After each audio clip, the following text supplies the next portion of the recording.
Lutte silencieuse mais acharnée, le combat contre les addictions au Liban est largement ignoré par l'agenda politique de l'État. بلشنا يعني تقريبا 18 سنة بالدراكس، ما خدينا شيء ما تعطينا.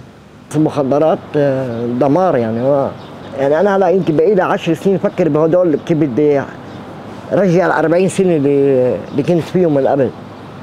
My dad was so strict, so maybe I was shy a little bit, so my friends was telling me in school that you can take this, you will like hit people or something like this. So I started pills, then I went after it, someone told me about heroin, and I continued. I entered the jail, then went out again, and I continue using heroin. Alors, depuis plus de 20 ans, Skoun vient en aide aux personnes souffrant d'addiction. L'organisation assure des services préventifs, médicaux et de soutien thérapeutique gratuitement et sans discrimination. Un combat compliqué dans un pays en crise qui criminalise la consommation de drogue sans chercher à en traiter les causes. Taking Lebanon as a context, Lebanon is a country that initially criminalizes people who use drugs. We've seen very little investments by the government to support people who use drugs. We don't have any national assessments, but every single medical practitioner that you speak to, or social worker, or psychologist, or people intervening in different communities, the issue of drugs keeps on recurring. And drugs have become cheaper than medication, and sometimes even cheaper than food or going to school. They're using drugs to be able to deal with the stressors of the country, and how can you control the stressors? I mean, we don't have any control over that.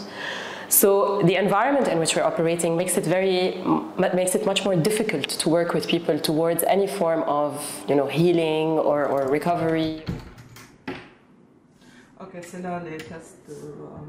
En 2012, Skoun et d'autres organisations remportent une victoire majeure avec la légalisation et la mise sur le marché du médicament utilisé dans le traitement de substitution des opiacés.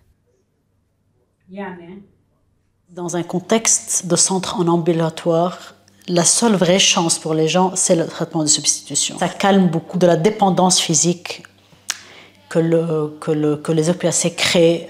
Parce que si on est incessamment sous la pression de je veux prendre, je veux prendre, je veux prendre, je veux prendre, qui est le point principal du craving et de l'addiction. Et on n'a plus d'espace pour travailler quoi que ce soit d'autre. Donc, un médicament qui temporise et qui relâche ce côté-là nous permet de travailler sur tous les autres domaines qui ont besoin d'être reconstruits, surtout dans un cadre en ambulatoire, dans un de suivi en ambulatoire.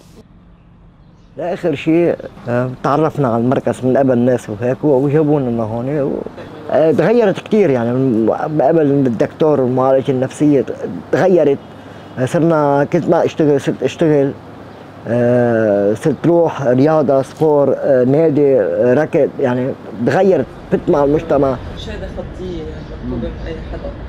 Actually, for Skoun, it's like a magic center, really. And with the psychiatrist also. She was with me all the road, how I started when I finished university, how I opened my business, and still till now, my life changed whole. From extreme bad to extreme good. Depuis peu, Skoun a étendu ses services dans d'autres régions du Liban, notamment à Baalbek, Douris et Tripoli. Cette expansion marque un progrès dans le traitement des addictions et reflète un changement encourageant dans la manière dont la société libanaise aborde les questions liées aux dépendances.